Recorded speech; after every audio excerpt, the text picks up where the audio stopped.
ಆತ್ಮೀಯರೇ, ನಮಸ್ಕಾರ. ಇವತ್ತು ನಮ್ಮೂರಿನ ಪಕ್ಕದೂರಿಗೆ ಜಾತ್ರೆ ನೋಡವ ಅಂತಂದ್ಬಿಟ್ಟು ಹೋಗಿದ್ದೆ. ಜಾತ್ರೆ ಸುತ್ತಾಟ. ಈ ಜಾತ್ರೆ ಸುತ್ತಾಟ ಅಂತಂದರೆ ಈ ಊರಿನ ಜಾತ್ರೆಯಲ್ಲಿ ಒಂದೇ ಒಂದು ವಿಶೇಷ ಏನಪ್ಪ ಅಂದರೆ 2ರಿಂದ 3 ದಿನ ಜಾತ್ರೆ ಮಾಡ್ತಾರೆ. ವರ್ಷದಾಡ್ಕೊಂದು ದಿನವೂ ಕೂಡ ಇಲ್ಲಿ ಜಾತ್ರೆ ಮಾಡೋದೇ ಒಂದು ವಿಶೇಷ. ನಾನ್ ವೆಜ್, ಮಟನ್ನು, ಚಿಕನ್ನು ಇದು ವರ್ಷದಡ್ಕೆಯಲ್ಲಿ ಊಟ ಗೀಟ ಮಾಡ್ಕೊಂಡಾದ್ಮೇಲೆ ಜಾತ್ರೆ ನೋಡೋಣ ಅಂತ ಬಂದೆ. ಈ ಜಾತ್ರೆ ನೋಡೋಣ ಅಂತ ಬಂದರೆ ಮೊದಲನೇದಾಗಿ ಸಿಕ್ಕಿದ್ದೆ ನನಗೆ ಟ್ಯಾಟೂ ಅಂಗಡಿ. ಸಿಟಿನಲ್ಲಿ ಮಾತ್ರ ಟ್ಯಾಟೂ ಹಾಕ್ತಾರೆ ಅಂತ ಏನಿಲ್ಲ, ಹಳ್ಳಿ ಜಾತ್ರೆಯಲ್ಲಿ ಹೋಗಿ ಕೂಡ ಸೂಪರಾಗಿ ಟ್ಯಾಟೂ ಹಾಕ್ತಾರೆ. ನಂತರ ಇಲ್ಲಿಂದ ಮುಂದೆ ಹೋದರೆ ನಮಗೆ ಹರಳೆ, ಬಾಣಲಿ, ಈ ಹಳ್ಳಿಗಾಡಿಗೆ ಏನೇನು ಬೇಕೋ ಆ ಥರ ಪ್ಲಾಸ್ಟಿಕ್ ಐಟಮ್ಸ್ಗಳು, ಮತ್ತು ನಿಮ್ಗೆ ಕಾಣಿಸ್ತಾ ಇರ್ಬೋದು ಐಸ್ ಕ್ರೀಮ್ ಅಂಗಡಿ, ಬೊಂಬೆಗಳ ಅಂಗಡಿ, ಈ ಥರ ಇನ್ನೂ ಕೂಡ ಜನಗಳು ಜಾತ್ರೆಗೆ ಇನ್ನೂ ಬಂದಿರಲಿಲ್ಲ. ಏಕೆ ಅಂತಂದರೆ ಇಲ್ಲಿ 7 ಗಂಟೆ ಮೇಲೆ 8 ಗಂಟೆ ಮೇಲೆ ಭರ್ಜರಿಯಾಗಿ ಜಾತ್ರೆ ನಡೀತೈತೆ, ಆವಾಗ ಫುಲ್ ಕ್ರೌಡ್ ಇರುತ್ತೆ ಅಂತಂದ್ಬಿಟ್ಟು ಹೇಳಿದ್ರು. ನಾನು ಇಲ್ಲಿಗೆ ಬಂದು ಮತ್ತೆ ಹೋಗಬೇಕಂದ್ರೆ ಸ್ವಲ್ಪ ರಿಸ್ಕ್ ಆಗುತ್ತೆ, ಒಂದು 1 ಕಿಲೋಮೀಟ್ರ್ 2 ಕಿಲೋಮೀಟ್ರ್ ಮತ್ತೆ ವಾಪಸ್ ಮನೆಗೆ ಹೋಗಬೇಕು ಅಂತಂದರೆ ನಾನು ಸ್ವಲ್ಪ ಬೇಗ ಬಂದು ಬೇಗ ಹೋಗುವ ಅಂತ ಅಂದ್ಕೊಂಡು ಜಾತ್ರೆ ರೌಂಡ್ ಹಾಕಿರುತ್ತೆ. ಹಂಗೆ ಇದೆಲ್ಲ ಜಾತ್ರೆ ಎಲ್ಲ ಸ್ವಲ್ಪ ಆ ಕಡೆ ಈ ಕಡೆ ಎಲ್ಲ ನೋಡಿಕೊಂಡು ಕಡಲೆಪುರಿ ಅಂಗಡಿ, ಮಾಮೂಲಿ ಸ್ವೀಟ್ಸ್ ಅಂಗಡಿ ಈ ಸಹಜವಾಗಿತ್ತು. ತೇರ ಮೇಲೆ ಆಗಲೇ ದೇವ್ರನ್ನ ಕೂರಿಸಿದ್ರು. ಹಾಗಾಗಿ ದೇವ್ರ ಹತ್ರ ಎಲ್ಲ ಮನಸ್ಪೂರ್ವಕವಾಗಿ ಬೇಡ್ಕೊಂಡಾದ್ಮೇಲೆ ಇಲ್ಲೇ ದೇವ್ರ ಮುಂದೆ ತೆಂಗಿನಕಾಯಿ ಎಲ್ಲ ಕೆಚ್ಚಿ ಪೂಜೆ ಎಲ್ಲ ನಾವೇ ಮಾಡಿಕೊಂಡು ದೇವ್ರನ್ನ ಪೂಜೆ ಮಾಡುವಂಥ ತೇರಿನ ಮೇಲೆ ಕೂತಿದ್ದೋ ಅಂಥವ್ರು ನಮಗೆ ತೀರ್ಥನ ಪ್ರೋಕ್ಷಣೆ ಮಾಡಿದ್ರು. ಅವ್ರ ಕೈಯಿಂದ ತೀರ್ಥ ಪ್ರೋಕ್ಷಣೆ ಮಾಡಿಸ್ಕೊಂಡು ಈ ತೇರನ್ನ ನೋಡಿಕೊಂಡು, ತೇರು ನೋಡ್ಕೊಂಡ್ಮೇಲೆ ಸಹಜವಾಗಿ ಒಂದು ಸಣ್ಣದಾಗಿ ಫೋಟೋ ಗಿಟೋ ಎಲ್ಲ ತಗೊಬೇಕಲ್ವ. ಹಾಗಾಗಿ ಈ ತೇರು ಮುಂದರದಲ್ಲೂ ಕೂಡ ನಿಂತ್ಕೊಂಡು ಆರಾಮಾಗಿ ಫೋಟೋ ಗಿಟೋ ಎಲ್ಲ ತಕ್ಕೊಂಡು ಇಲ್ಲಿಂದ ನಾವು ಮುಂದೆ ಹೋದೋ. ಈಗ ನೀವು ನೋಡ್ತಾ ಇರ್ಬೋದು ನಮ್ಮ ಸ್ನೇಹಿತರುಗಳು ಕೂಡ ಸಿಕ್ತರು, ಎಲ್ಲ ಪೂಜೆ ಗೀಜೆ ಎಲ್ಲ ಮಾಡ್ತಾಯಿದ್ರು. ನಾವು ಕೂಡ ನಮ್ಮ ಬಂಧು ಬಳಗ ಅವರೆಲ್ಲ ಸೇರಿಕೊಂಡು ಹಾಗಾಗಿ ಎಲ್ಲ ಒಂದೊಂದು ಫೋಟೋ ಗಿಟೋ ತಕ್ಕೊಂಡು ನಂತರ ಇಲ್ಲಿಂದ ಮುಂದೆ ಹೊಂಟು. ಇಲ್ಲಿ ಬಿಸಿ ಬಿಸಿ ಜಿಲೇಬಿ ಹಾಕ್ತಾಯಿದ್ರು. ಆಗ್ತಾನೆ ನೋಡಿ, ಒಳ್ಳೆ ಬಿಸಿ ಬಿಸಿ ಜಿಲೇಬಿ.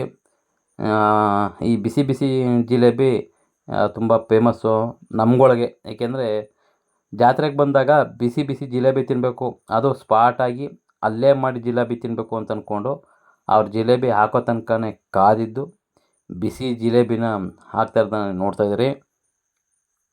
ಬಿಸಿ ಬಿಸಿ ಜಿಲೇಬಿನ ಹಾಕ್ತಾಯಿದ್ದಾರೆ.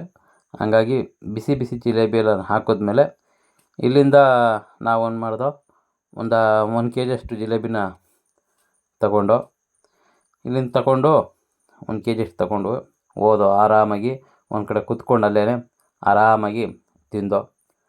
ನಂತರ ಮತ್ತೊಂದು ರೌಂಡು ಜಾತ್ರೆ ಸುತ್ತೋದಿದ್ದೇ ಐತೆ. ಏನು ತಗೋತೀವೋ ಬಿಡ್ತೀವೋ ಒಟ್ಟಿನಲ್ಲಿ ಗೊತ್ತಿಲ್ಲ, ಒಟ್ಟಿನಲ್ಲಿ ಕೇಳೋದು ಹೋಗೋದು, ಕೇಳೋದು ಹೋಗೋದು, ಇದೇ ಜಾತ್ರೆ ರೌಂಡ್ಸು ಮಾಮೂಲಿ. ಹಾಗಾಗಿ ಆದರೆ ಕೆಲವರಂತೂ ತುಂಬ ವ್ಯಾಪಾರ ಭಾರಿ ಜೋರಾಗಿತ್ತು ಅಂದ್ಕೊತೀನಿ. ನೀವು ನೋಡ್ತಾ ಇರ್ಬೋದು, ವ್ಯಾಪಾರ ಎಲ್ಲ ಚೆನ್ನಾಗಿ ನಡೀತಾಯಿತ್ತು. ಹಾಗಾಗಿ ಕೆಲವರು ಸಾಮಾನುಗಳನ್ನ ಪರ್ಚೇಸ್ ಮಾಡ್ಕೋತಾಯಿದ್ರು. ನಾವು ಕೂಡ ಅದು ನೋಡ್ತಾಯಿದ್ವಿ. ಜಾತ್ರೆ ಸ್ವಲ್ಪ ಸ್ವಲ್ಪ ಜನಗಳು ಅವಾಗವಾಗ ಇನ್ನೂ ಜಾಸ್ತಿ ಬರ್ಲಿಕ್ಕೆ ಶುರುವಾದರು. ಈಗ ನೀವು ನೋಡ್ತಾಯಿದ್ದೀರಿ, ಅವಾಗಿನ ಇವಾಗ ಸ್ವಲ್ಪ ಜಾಸ್ತಿ ಜನ ಬರ್ತಾಯಿದ್ದಾರೆ ಇಲ್ಲಿ. ಇನ್ನೂ ಇದು ಮುಖ್ಯ ರಸ್ತೆ, ಹಾಗಾಗಿ ಇದು ಸ್ವಲ್ಪ ವಿರಳವಾಗಿದೆ. ಇಲ್ಲಿಂದ ನಂತರ ನಾವು ಮಕ್ಕಳಿಗೆ ಏನಾದರೂ ತೊಗೊಬೇಕು ಅಂತ ಅಂದ್ಕೊಂಡು ನಿರ್ಧಾರ ಮಾಡಿಕೊಂಡು ಫಸ್ಟ್ ಒಂದು ರೌಂಡು, ಜಾಸ್ತಿ ಇಲ್ಲನೂ ಒಂದು ರೌಂಡು ತಿರ್ಗಾಡ್ಕೊಂಬರೋಣ ಅಂತಂದ್ಬಿಟ್ಟು ಸುಮ್ಕಾದೆ. ಈಗ ನೋಡಿ, ಈಗ ಇಲ್ಲಿ ಸ್ವಲ್ಪ ಜನ ಸ್ವಲ್ಪ ಸೇರಿದ್ದಾರೆ ಹೆಚ್ಚಾಗಿ. ಹಾಗಾಗಿ ಇಲ್ಲಿಂದ ನಂತರ ನಾವು ಏನಾದರೂ ತೊಗೊಬೇಕು ಅಂತ ಅಂದ್ಕೊಂಡು ಮುಂದೆ ಹೋದೋ. ಸುಮ್ಮನೆ ಎಲ್ಲ ಅಂಗಡಿನೂ ಸುತ್ತೋದು. ಈ ಮಕ್ಕಳಂತೂ ಯಾವುದೂ ತೊಗೊತಾ ಇರಲಿಲ್ಲ. ಆದರೂ ಕೂಡ ಏನಾದರೂ ಸರಿ ತಗೊಳ್ಳೇಬೇಕು ಅಂತ ಅಂದ್ಬಿಟ್ಟು ನಿರ್ಧಾರ ಮಾಡಿದ್ಮೇಲೆ ಕೆಲವು ಅಂಗಡಿಗಳ ಕಡೆ ಹೋಗಿ ಅದು ಬೇಕು, ಇದು ಬೇಕು, ಉಗುರು ಬಣ್ಣ ಬೇಕು, ಗೊಂಬೆ ಬೇಕು, ಬೊಂಬೆ ಬೇಕು, ಇದೆಲ್ಲ ನಮ್ಮ ಹಳ್ಳಿಗಳ ಕಡೆ ಸಹಜ. ಎಷ್ಟೇ ಇದು ಸರಿ, ನಾವು ಜಾತ್ರೆಗೆ ಅಂತ ಬಿಟ್ಟು ಹೋದ್ಮೇಲೆ ಏನಾದ್ರು ತಗೊಳ್ಳೇಬೇಕು, ದುಡ್ಡು ಖರ್ಚು ಮಾಡಲೇಬೇಕು. ಹಾಗಾಗಿ ಏನೋ ಸಿಕ್ಕಿದ್ದ ಆತಗೆ ತಗೊಂಡು ಆತಗೆ ಅಲ್ಲಿಂದ ನೋಡಿ ಡಾಲರ್ಗಳು ತಗೊಳ್ಳೋರು, ಪರ್ಚೇಸ್ ಮಾಡೋರೆಲ್ಲ ಮಾಡ್ತಾಯಿದ್ರು. ನೀವು ನೋಡ್ತಾ ಇರ್ಬೋದು. ಪ್ರತಿಯೊಬ್ಬರಿಗೂ ಕೂಡ ಏನೋ ತಗೊಬೇಕು ಅಂತ ಅಂದ್ಬಿಟ್ಟು ಒಂದು ಆಸೆ ಇದ್ದೇ ಇರ್ತೈತೆ. ಹಾಗಾಗಿ ಈಗ ಒಂದು ಜಾತ್ರೆಯ ಒಂದು ದೃಶ್ಯನ ನೀವು ನೋಡ್ತಾ ಇರ್ಬೋದು.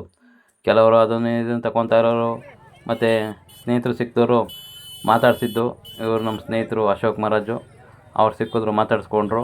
ನಂತರ ಅಲ್ಲಿಂದ ಹೊಸ ಸ್ನೇಹಿತರುಗಳು ಸಿಕ್ಕಿದ್ರು, ಅವರು ಕೂಡ ನಮ್ಮನ್ನು ಮಾತಾಡಿಸಿ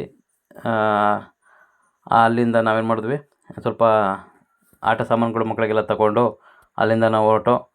ಇವರು ಕೂಡ ನಮ್ಮ ಹೊಸ ಸ್ನೇಹಿತರು. ಹಾಗಾಗಿ ಇಲ್ಲಿಂದ ನಾವು ಹೊರಟ ಮೇಲೆ ಮನೆಗೆ ಹೊರಡೋದಕ್ಕಿಂತ ಮುಂಚೆ ಐಸ್ ಕ್ರೀಮ್ ತಗೊಂಡು ಆರಾಮಾಗಿ ನೋಡಿ ನಮ್ಮ ಮಕ್ಕಳಿಗೆ ಐಸ್ ಕ್ರೀಮ್ ತಗೊಟ್ಬಿಟ್ಟು ಐಸ್ ಕ್ರೀಮ್ ತಿಂದ್ಕೊಂಡು ಸಂಜೆ ಆಯಿತು, ಮನೆ ಕಡೆಗೆ ಹೊರಟು. ಈಗ ನಾವು ಮನೆ ಕಡೆಗೆ ಹೋಗಿದ್ದನ್ನು ನೀವು ನೋಡ್ಬೋದು. ಅದೇ ಕತ್ಲೆ ಆಯಿತು.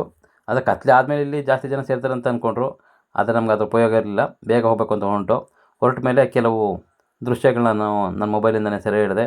ನೋಡಿ, ಇದು ಈ ಚಿತ್ರಪಟಗಳು ಜಾತ್ರೆ ಸ್ಪೆಷಲ್ಗೆ ಅಂತ ಅಂದ್ಬಿಟ್ಟು ಒಂದೊಂದು ಸ್ಟಿಲ್ಗಳು ತಗೊಂಡೆ.